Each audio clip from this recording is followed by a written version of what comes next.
તો સુરતમાં ઉત્તરાયણ પહેલા દોરીથી યુવકનું ગળું કપાયું। ઉધના દરવાજાથી પાંડેસરા જતા રોડ ઉપર પતંગની દોરીથી યુવકનું ગળું કપાયું। માતા પુત્ર સાથે બાઇક પર જતી વખતે ઘટના બની। ઇજાગ્રસ્તને સારવાર અર્થે નવી સિવિલ ખસેડાયો।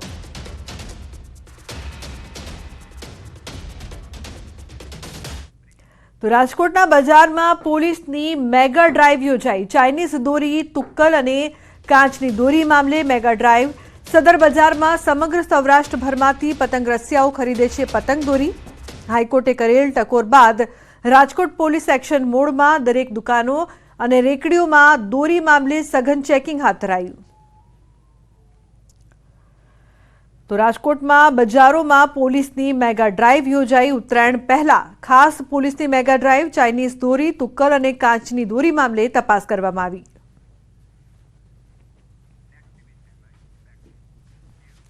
ઉત્તરાયણ નજીક આવતા જ લે લપેટ, લપેટ, કાપ્યો, કાપ્યોની બૂમો સંભળાઈ રહી છે। ધાબા પર લોકો એકબીજાની પતંગ કાપવાની રાહ જોઈ રહ્યા છે। અન્યની પતંગ ન ચગવા દેનાર આ કાતિલ દોરીથી સાવધાન રહેવાની જરૂર છે। આ કાતિલ દોરી માત્ર અન્યની પતંગ જ નહીં, અનેક લોકોના ગળા અને પક્ષી પ્રાણીઓના જીવ થંભાવી દે છે। ઉત્તરાયણ પહેલા કાતિલ દોરીથી અનેક લોકોના ગળા કપાયા છે। આથી ચાઇનીઝ દોરી અને કાચ પાયેલી દોરી પર પ્રતિબંધ મૂકવામાં આવ્યો છે। એક દિવસની પતંગની મજા કોઈના માટે જીવની સજા ન બની જાય તે ખાસ ધ્યાન રાખવું જોઈએ। કાતિલ દોરીની ફિરકીથી પણ દૂર રહેવું જોઈએ, નહીં તો કાયદો તમારી ફિરકી લેશે એ નક્કી વાત છે। રોડ પર પતંગ ચગાવવા જાહેરનામું બહાર પાડવામાં આવ્યું છે। જાહેરનામાનો ભંગ કરશો તો પણ કાર્યવાહી કરવામાં આવશે। આથી આવો આપણે પતંગ ચગાવતા પહેલા પ્રણ લઈએ કે નિયમોનું પાલન કરીશું। ચાઇનીઝ દોરી કરે કાચની દોરી નહીં વાપરીએ, રોડ પર પતંગ નહીં ચગાવીએ અને રસ્તે પર જતા હોઈએ તો આપણે આપણી સેફટી પણ રાખીશું। તો આવો ઉત્તરાયણની સુરક્ષિત ઉજવણી કરીએ। ઉત્તરાયણના તહેવારમાં પતંગની દોરીથી ઘાયલ થતા પક્ષીઓની સારવાર માટે સરકારનું કરુણા અભિયાન કાર્યરત કરાયું। ભાવનગરમાં એનિમલ હેલ્પલાઇન હોસ્પિટલ દ્વારા દર વર્ષની જેમ આ વખતે પણ ઉત્તરાયણને ધ્યાનમાં રાખીને તારીખ 10 થી 20 જાન્યુઆરી સુધી રાજ્ય સરકારના અને હોસ્પિટલના એનજીઓ દ્વારા કરુણા અભિયાન હાથ ધરાયું છે, જેમાં પતંગની દોરીથી ઘાયલ થયેલા પક્ષીઓની સારવાર માટે કેમ્પનું આયોજન કરવામાં આવ્યું છે। આ અભિયાન માટે 70 થી વધુ જીવદયા પ્રેમીઓ સેવા બજાવશે। ભાવનગર શહેરમાં જીવરક્ષક દળ દ્વારા છેલ્લા 7 વર્ષથી અબોલ પશુઓ અને પક્ષીઓની સારવાર માટે કાર્યરત એનિમલ હોસ્પિટલમાં આજ દિન સુધીમાં અંદાજે 90,000થી વધુ ઘવાયેલા પક્ષીઓ અને પશુઓની નિષ્ણાત પશુ ડોક્ટરો દ્વારા સારવાર કરાઈ છે। ત્યારે હાલમાં જીવદયા ગ્રુપની 50 કાર્યકર્તાઓની ટીમ મકર સંક્રાંતિ પર્વને લઈને એલર્ટ મોડમાં છે। છેલ્લા 11 વર્ષથી જીવદયા ક્ષેત્રે ભાવનગર શહેર અને આસપાસના એરિયામાં કામ કરી રહ્યા છીએ। 2 એમ્બ્યુલન્સ દ્વારા આપણે એક હેલ્પલાઇન નંબર ડિસ્પ્લે કરેલો છે 9157 109 109, જેના દ્વારા લોકો આની ઉપર કોલ કરતા હોય છે અને કોઈ પણ એનિમલ ટ્રીટ એનિમલનો કોઈ પણ આપણે સારવાર કરતા હોય સ્થળ ઉપર જઈ અને અહીંયા લાવીને પણ દર વર્ષે જે આપણે ઉત્તરાયણનો પર્વ 14 જાન્યુઆરીના રોજ આવે છે, એટલે આ પર્વના પહેલા અને પછીના દિવસોમાં સરકારશ્રી દ્વારા કરુણા અભિયાન ચલાવવામાં આવે છે। આ વખતે પણ કરુણા અભિયાન 2025 ચલાવવામાં આવ્યું છે, જેનો મુખ્ય ઉદ્દેશ છે જે પતંગની દોરીથી ઘાયલ થયેલા પક્ષીઓ હોય છે એમને સારવાર પૂરી પાડવાનો। આ કાર્યક્રમ આજથી જ આમ તો શરૂ થયો છે, જેમાં પશુપાલન ખાતાની દરેક અલગ અલગ તાલુકા ઉપર 15 જેવી ટીમ છે અને કુલ 45નો અમારો મેન પાવર સાથે કરુણા અભિયાન આજથી શરૂ કરેલ છે અને પક્ષીઓ જે સારવારના સ્થળે લાવવામાં આવે છે એને ઇન્ટેન્સિવ સારવાર આપવામાં આવે છે અને મહત્તમ પક્ષીઓને બચાવવામાં આવે એવા ઉદ્દેશ સાથે આ કાર્યક્રમ હાથ ધરવામાં આવેલ છે। તો પતંગ રસિયાઓને પતંગોત્સવની આતુરતાપૂર્વક રાહ છે, ત્યારે બીજી તરફ અબોલ પક્ષીઓને ઘાતક દોરીથી બચાવવાની પણ કવાયત શરૂ થઈ ગઈ છે।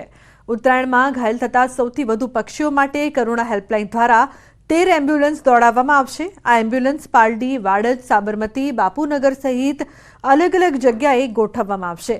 કરુણા હેલ્પલાઇન 1962 પર ફોન કરી જે પણ વ્યક્તિ જાણ કરશે તરત દોરીથી ઘાયલ થતા પક્ષીઓને સારવાર માટે એમ્બ્યુલન્સ પહોંચી જશે। સામાન્ય દિવસોમાં રાજ્યમાં 37 એમ્બ્યુલન્સ જ હોય છે, પણ ઉત્તરાયણને લઈને વધારાની 50 એમ્બ્યુલન્સ મળીને કુલ 87 જેટલી એમ્બ્યુલન્સ તૈનાત રહેશે।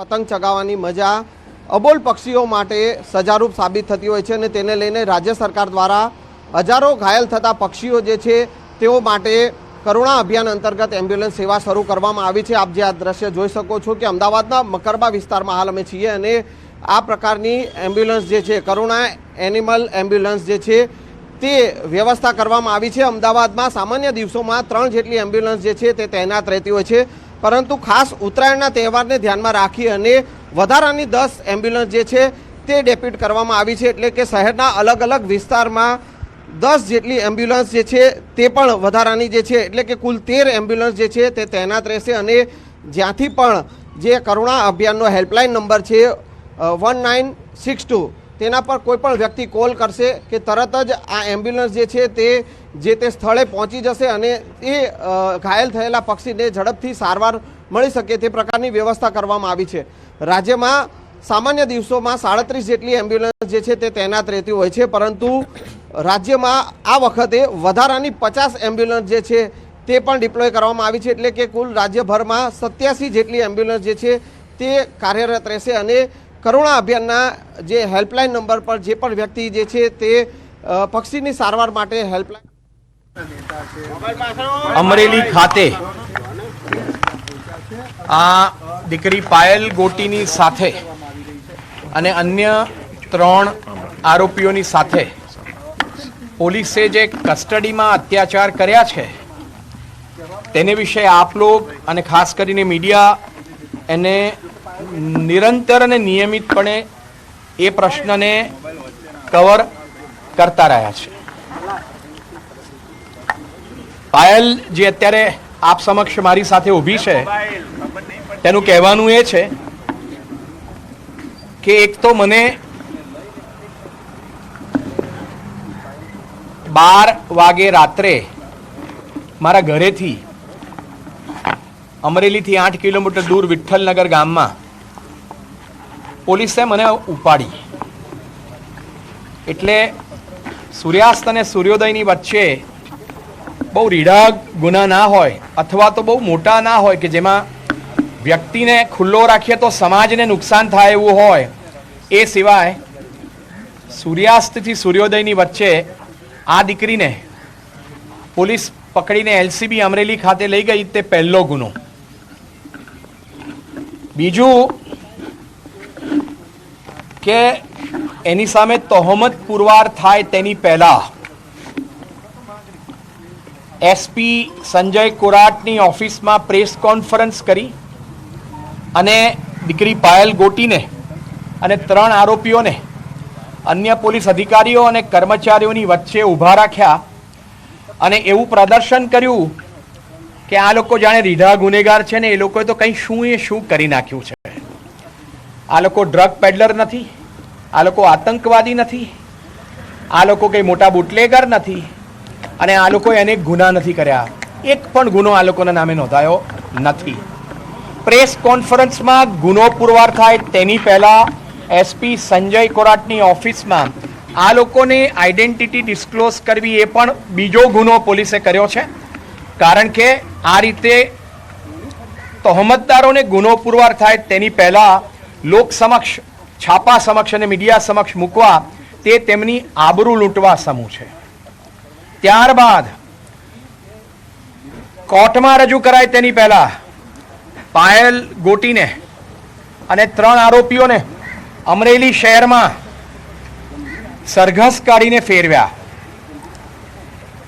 આ સરઘસમાં એમની સાથે ફક્ત પોલીસ નથી પણ અમરેલીના ધારાસભ્ય ભાજપના અને ઉપદંડક, શું નામ એમનું, કૌશિકભાઈ વેકરિયા, એમના અંગત સચિવ અને એમના ખાસ મિત્રો આ વરઘોડામાં સાથે હતા અને આસપાસ લોકો સાથે વાત કરતા એવું પ્રસ્થાપિત કરવા માંગતા હતા કે આ વરઘોડો આ કથિત આરોપીઓનો અમે કાઢ્યો છે।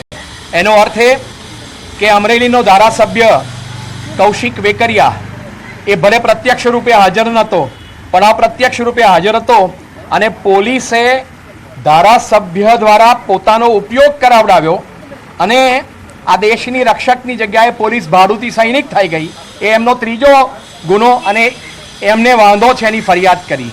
ચોથું કે પાયલબેનને પોલીસ કસ્ટડીમાં પેલા ઘંટીના પટ્ટા હોય જેને દંડા સાથે બાંધે, અને આ શસ્ત્ર ફક્ત તમને એલસીબી અને એસઓજી દરેક જિલ્લામાં જોવા મળે, એનાથી એને મારી. અન્ય તહોમતદાર મનીષભાઈ વાઘસિયા જેમની ઓફિસમાં આ દીકરી કામ કરે છે, એને પણ બેરહેમીથી એની હાજરીમાં માર્યો, અને એની જરૂર નથી. શાને માટે માર્યા? અને અગત્યનું ત્યાં પણ છે કે એને જ્યારે મારી એ ઉપરાંત એસપીએ આ બહેન જે જગ્યાએ નોકરી કરે છે એ વ્યક્તિને, બીજેપીનો પીઢ કાર્યકર છે, તેને માર્યો ત્યારે પણ બીજેપીના ધારાસભ્યના બધા મિત્રો ત્યાં હાજર હતા. એટલે એસપી સાહેબ અને ધારાસભ્યના મિત્રો ત્યાં હાજર હતા. એટલે આ એસપી સાહેબ છે તે ભારતની સરકાર માટે કે બીજેપીના ધારાસભ્ય માટે કામ કરતા હતા અને તેને માર્યું, તેનો એક બીજો ગુનો બને છે જે અમે રેસ કર્યો. અને ત્યાર પછી કોર્ટમાં જુઠ્ઠું બોલ્યા કે અમે 28મી તારીખે 4 વાગે આ લોકોની ધરપકડ કરી છે. અમે કહ્યું કે સાહેબ કોર્ટમાં જુઠ્ઠું બોલવું એ ઇન્વેસ્ટિગેટિંગ ઓફિસર માટે ગુનો કહેવાય, અને આ લોકોને, આ દીકરીને અને અન્યોને પકડ્યા 27મીની રાત્રે અને કહ્યું છે કે 28મી સાંજે 4 વાગે પકડ્યા છે. એટલે અમરેલીની પોલીસે કોર્ટને પણ ગેરમાર્ગે દોરી, એ ગુનો બને છે. આ ઉપરાંત દીકરીને જ્યારે રિમાન્ડ પૂરા થયા અને જેલમાં મોકલી આપી ત્યારે ફરિયાદી